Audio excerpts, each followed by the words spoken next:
This approximately 5.5-minute video surveys music of the Renaissance. It's a bit like a mini lecture that you can stop, start, and watch as many times as you'd like.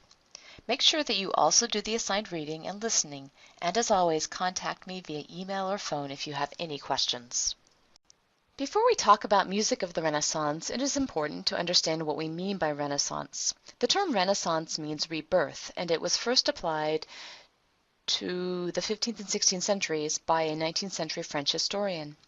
In calling this period the Renaissance, he was referring to a rebirth of interest in the languages, ideas, and art of ancient Greece and Rome. The Renaissance saw a move toward naturalism, realism, and perspective in visual art, as can be seen in the depiction of these two Renaissance men. Humanism, an intellectual movement that focused on human life and human accomplishment, underscored these themes. The Renaissance was a time of exploration, invention, and reformation. Explorers circled the globe.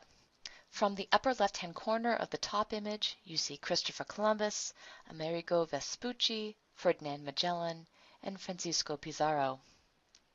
One of the most important inventions of the Renaissance was the movable type Gutenberg press, which you see near the bottom of your screen.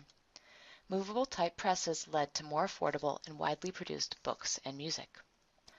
The Renaissance was also marked by Reformation.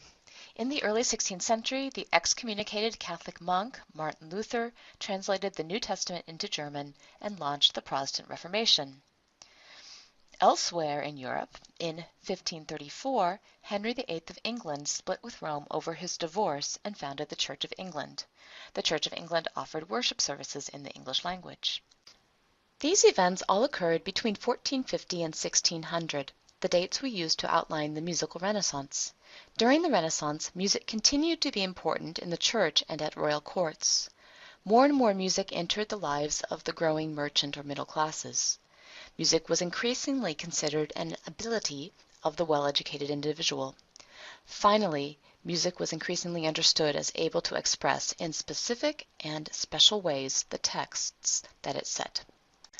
If you are able, check out a few excerpts from the film Elizabeth from 1998. In this film, Elizabeth I of England is crowned as queen to the accompaniment of music designed to sound much like the music of Renaissance England.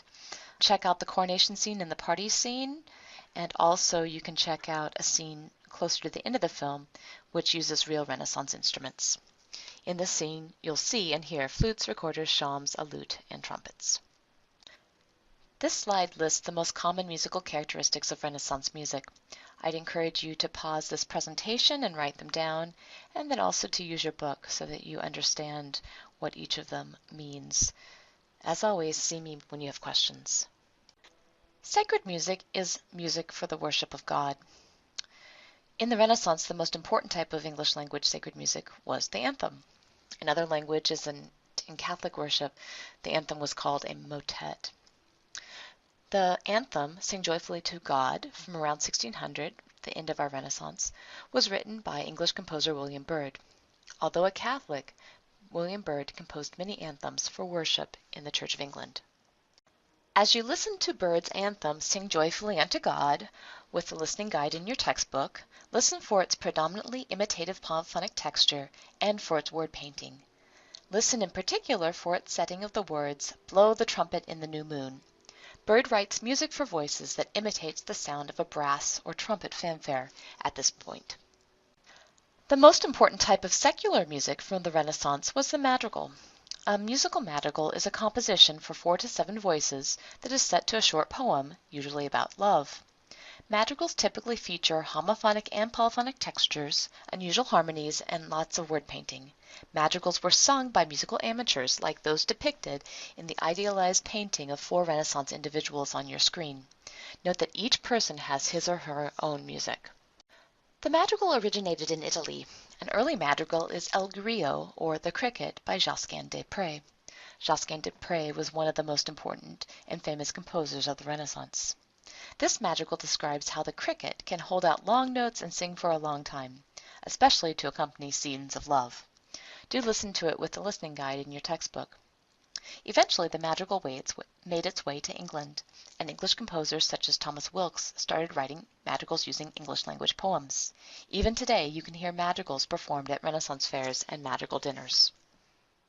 Thomas Wilkes' madrigal, Since Robin Hood, is about a marketing event that was staged by an English actor named William Kemp in order to publicize himself and his productions. He danced almost 140 miles from London to Norwich, England. The madrigal is about this trip. As you listen to Since Robin Hood with the listening guide in your text, note the changes between duple and triple meter and the syncopation that paints the word skip. Also note the nonsense syllables diddle-diddle-dee, diddle-diddle-do. Such syllables were common in English language songs at the time.